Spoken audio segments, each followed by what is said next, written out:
Man up. Tom Brady says the Pats will definitely have to adjust without Julian Edelman. New England is 9-0 and face the division rival Buffalo Bills on Monday Night Football this week. We welcome in our Mark Schlereth. Good to see you.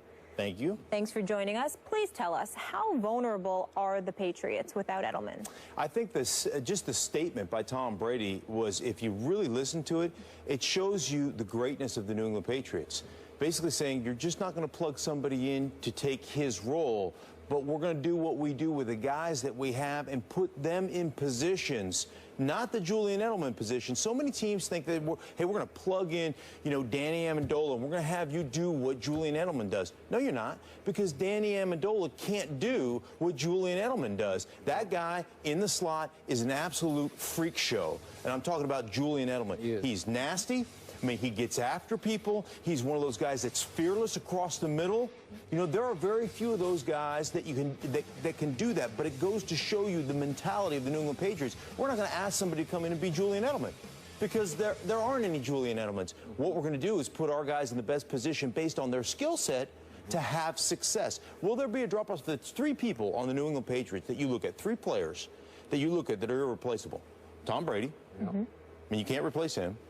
Gronkowski, guy's a freak show, and Julian Edelman. So they have lost a large portion of what they do on the offensive side of the ball as far as keeping the chains moving and staying in front of the chains. Julian Edelman did that, and he got the tough, nasty yards for them. And he was, at the wide receiver position, and you don't say this about very many guys, he is one of those guys that sets a tone for their offensive football team from just a pure nastiness standpoint. That's Julian Edelman. They're going to miss all those factors about him. Yeah, I agree. So more vulnerable than, are you saying they could lose a game down the stretch? Oh, sure. Yeah. Sure. I mean, it's, you look at their ability to stay on schedule, right? What he does in the middle of the football field, that to me is the biggest thing. You've lost a big portion of the staying on schedule of your offense, right? Being in 3rd down and 2, we can live there all day long. We can convert. We've got a myriad of different plays that we can run in 3rd and 2. You're in 3rd and 8 because Julian Edelman isn't across the middle of the ball for you. That's a different story. And when you lose that aspect of your offense, there's very few guys. Like, not everybody is as tough as Julian Edelman. Not everybody is as nasty as Julian Edelman. There are some guys that lack some of that mental toughness to do the things that he does. And I'm not saying they're not tough individuals. You don't play in this league if you're not a tough individual, but they're not the same. They're not cut from the same cloth that Julian Edelman is. That guy is a bad dude now. Okay. Let me say this. Please. First things first, question. Julian Edelman, is he out? How long? Well, we don't know. I mean, he could come back for the playoffs, but he's out for a significant amount of time. The Jones fracture, and it's a bad injury, and there's a chance he won't come back at all. There's a chance. Remember, Dez rushed back, and Dez is missing practice this week with foot. So I'm assuming his foot is still aching. Okay. Minimum 6-week injury. All right, minimum 6-week injury. But they say it's a 3-month recovery. That's what all the surgeons say. Minimum 6-week injury. I'm thinking it's Julian Edelman, who's a bad you-know-what, and you take that into account along with the fact that you've got 7 games to go, and of course there's always the bye week, that is the playoffs, because you'll have one of the top seeds in the conference. So we're talking about close to 9 weeks that Julian Edelman will have. I'm predicting he's going to be back. Having said all of that, let's analyze this. Last time I checked, you actually have to play somebody. So I have to take the competition into consideration when I think about the loss of Edelman. Certainly, he hinders you offensively if he's out of the lineup because you rely on him, those 3 guys that are invaluable. You still got 2 of them, and Gronkowski and Brady. Okay, Brandon LaFell is still up in there. Danny Amendola might be able to do some things for you. You lost Deion Lewis, but LeGarrette Blount is no slouch. And we're talking about the Patriots organization, who is the creme de la creme. They are just elite. They're very, very thorough at what they do. No question about it. And it can't be disputed. Now let's analyze who they're going up against. This week, they're going up against the Buffalo Bills. Stephen Gilmore stupidly talked about how they'll be ready for the Patriots. Just gave them bulletin board material, opened his mouth. The Buffalo Bills going to pay for that. We know that's coming.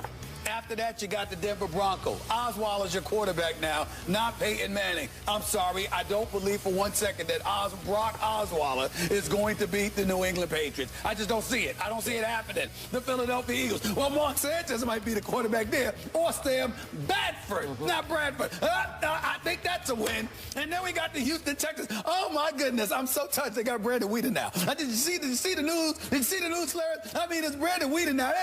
They got a quarterback now, according to Jerry Jones. So that three backups. You remember Brandon Whedon, yep. the guy that Jerry Jones said, boy, could he really throw a football? Right. And then weeks later you cut him. Okay, you let him go. All right. So we all know about. You're saying they've cornered the market on backup quarterbacks in Houston. Exactly. Okay. Nobody has more backup quarterbacks than the Houston Texans. So we got that. The next contest on the list is the Tennessee Titans. Do you want me to start laughing a little bit too early? I mean, just stop it. So then we get to the New York Jets. That could be very interesting because we had that.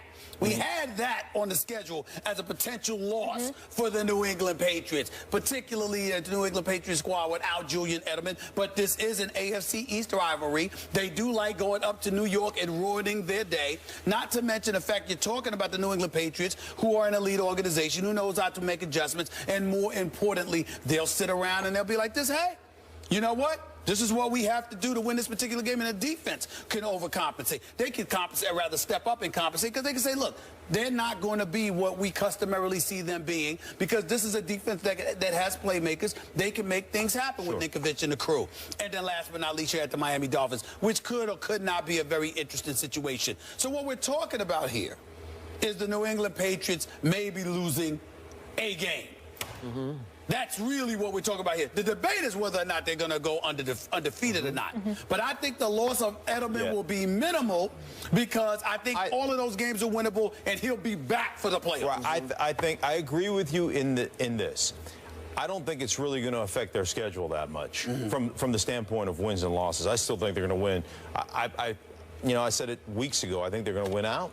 But it's certainly. You think they're going to go undefeated? Yeah. Okay. Yeah. Okay. But it certainly hinders that process to some degree. And then, from the standpoint of what kind of chemistry, what do you have coming back when he does, and if he's healthy? So there's some question marks there. They're still, in my mind, the best team in the National Football League. From a coaching standpoint, from an execution standpoint, you just go back to the Giants game, just from a management of the clock and the situation standpoint at the end of the game, they're the New England Patriots. There's a reason why they win. There's a reason why they're better than everybody else, because they're smarter and they out-execute everybody else. That's what it comes down to. By the way, Buffalo can back up Gilmore's mouth. Trust me. Think so? That team is coming together and coming on. This will be a battle on Monday night. I will bet you it will go to the wire. Tyrod put up 32 on New England's defense at Buffalo. I cannot tell you how shocked I am to hear you say that. Well, I actually really thought that once you heard Gilmore opened his mouth. I'm shocked to hear you say that. Good. I hope you're right, because I don't feel like seeing a blowout. But I don't know. I don't know. So back to the question. I still believe New England will win out in the regular season, because Tom Brady is playing at the highest level I have ever seen any quarterback play at consistently. He's in some other place right now that no one's ever been in. I'm not saying he's the greatest quarterback ever. That's still Joe Montana. But no one has played at this level this long through a whole season. But this offense will definitely not be as explosive. Deion Lewis was a difference maker. Yes. They lost Shane Vereen to your New York Giants. He was a difference maker for them, even in the Super Bowl. Go look at the numbers Shane Vereen put up. This was maybe even beyond Shane Vereen, because Deion was a little quicker, a little more elusive, a little more explosive. That's a huge loss. You already talked about what a freak show Edelman is. That's a huge loss. It took Danny Amendola a long time to earn Tom Brady's trust, because he's not the typical Patriot. He's a little brittle and hasn't played with the guts some of the other that Edelman has played with. But he does have better hands than Edelman. That's the one thing I don't love about Julian. Didn't have great hands. Amendola will make big catches at big moments, and I think he has earned the trust. He just doesn't do it the way this guy does it. But he is slippery, and he did make a hellacious spin move to get them in field goal position the other day against your Giants. So the offense won't put up the same kind of points. It won't be as explosive. The games will get closer, but I still say if you have Brady, you're good. That he'll win these games different ways. With the tight end, Scott Chandler's going to have to play a bigger role. You know, it's amazing watching how many 2 tight end, 3 tight end formations they came in. That's right. And, you know, got this on Twitter, the Patriots fans, their offensive line, it's Yahtzee. Right? Just throw it out there. 2 or 3 of them are returning, though, right? Well, here was what was supposed to be back. They're last practicing. week. This was one of the most amazing things for me last week. Their backup left tackle gets hurt. They move their backup right tackle to left tackle. 2 weeks ago, yeah. Right, 2 weeks ago. Yeah. They move a tight end into play right tackle for a while. Then they move him out. They take Stork, who started the Super Bowl at the center position, went to right tackle. Now, this is why I say they're smarter than everybody else. Right? Because they put their guys in positions to win. They run the ball away from Stork the first time, and then you know what they do? They throw a 5-step drop with a set cut principle. So they're saying the ball's coming out of Tom Brady's hands. You don't have to hold up for very long. What we want you to do is set and then go cut. I mean, he almost cut this guy in half on the first pass pro. 2.5 seconds, the ball's the first pass pro he's in, and saying we're going to set the tone for you and give you an opportunity, even though you're playing out of position, to have success. It may not be pretty, but you're going to have that opportunity. That's coaching. Last comment.